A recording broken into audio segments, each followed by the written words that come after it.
കേരള കലാമണ്ഡലത്തിൽ മോഹിനിയാട്ടത്തിൽ ലിംഗവിവേചനം. കലാമണ്ഡലത്തിൽ ആൺകുട്ടികൾക്കും മോഹിനിയാട്ടം പഠിക്കാൻ അവസരമൊരുക്കണമെന്ന് മുൻ രജിസ്ട്രാർ NR ഗ്രാമപ്രകാശ് പറഞ്ഞു. അതിനിടെ RLV രാമകൃഷ്ണൻ കലാമണ്ഡലത്തിൽ മോഹിനിയാട്ടം അവതരിപ്പിച്ചു. തന്റെ നൃത്തത്തോടെ മോഹിനിയാട്ടം കലാമണ്ഡലത്തിന്റെ പടിക്കകത്തെത്തിയെന്ന് RLV രാമകൃഷ്ണൻ പറഞ്ഞു. UGC മുന്നോട്ട് വയ്ക്കുന്ന ലിംഗസമത്വം കേരള കലാമണ്ഡലത്തിൽ അട്ടിമറിക്കപ്പെടുന്നുവെന്ന കലാമണ്ഡലം മുൻ രജിസ്ട്രാർ NR ഗ്രാമപ്രകാശ് ചൂണ്ടിക്കാട്ടുന്നു. മോഹിനിയാട്ടത്തിന്റെ പദങ്ങൾ ഉൾപ്പെടെ സ്ത്രീ കേന്ദ്രീകൃതമായി ചിട്ടപ്പെടുത്തിയതാണ്. ലിംഗസമത്വം ഉറപ്പാക്കുന്നതിന് കലാമണ്ഡലത്തിൽ പുരുഷന്മാർക്കും മോഹിനിയാട്ടം അഭ്യസിക്കാൻ അവസരമൊരുക്കണമെന്ന് ഗ്രാമപ്രകാശ് ആവശ്യപ്പെട്ടു. കലാമണ്ഡലം പോലുള്ള സ്ഥാപനത്തിൻ്റെ ഉള്ളിൽ നിലനിൽക്കുന്ന ചില ഫ്യൂഡൽ മൂല്യങ്ങൾ ഇപ്പോഴും ഉണ്ട്. അപ്പോൾ അതിൻ്റെ ഉള്ളിൽ പ്രവർത്തിച്ച ഒരാളെന്ന രീതിയിൽ പറയുകയാണെങ്കിൽ പലപ്പോഴും ഈ കലാമണ്ഡലത്തിൻ്റെ ഒരു ഉള്ളിലൊരു സിവിൽ സൊസൈറ്റി ഇല്ല. സർവകലാശാല തലത്തിൽ ലിംഗനീതി നടപ്പിലാക്കുക എന്ന് പറയുന്നത് വളരെ അത്യാവശ്യമാണ്. അതിനിടെ RLV രാമകൃഷ്ണൻ കലാമണ്ഡലത്തിലെ കൂത്തമ്പലത്തിൽ മോഹിനിയാട്ടം അവതരിപ്പിച്ചു.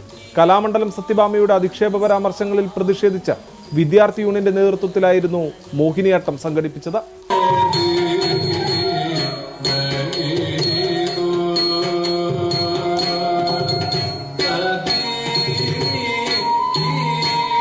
കൂത്തമ്പലത്തിൽ നൃത്തം അവതരിപ്പിക്കാൻ സാധിച്ചതിൽ സന്തോഷമുണ്ടെന്നും തന്റെ നൃത്തത്തോടെ മോഹിനിയാട്ടം കലാമണ്ഡലത്തിന്റെ പടിക്കകത്തെത്തിയെന്ന RLV രാമകൃഷ്ണൻ. എൻ്റെ നൃത്ത ജീവിതത്തിലെ ഏറ്റവും പ്രധാനപ്പെട്ട ഒരു വേദിയായിട്ടാണ് കലാമണ്ഡലത്തിൽ പഠിക്കാൻ വന്നത് 2007 മുതൽ 2017 വരെയാണ്.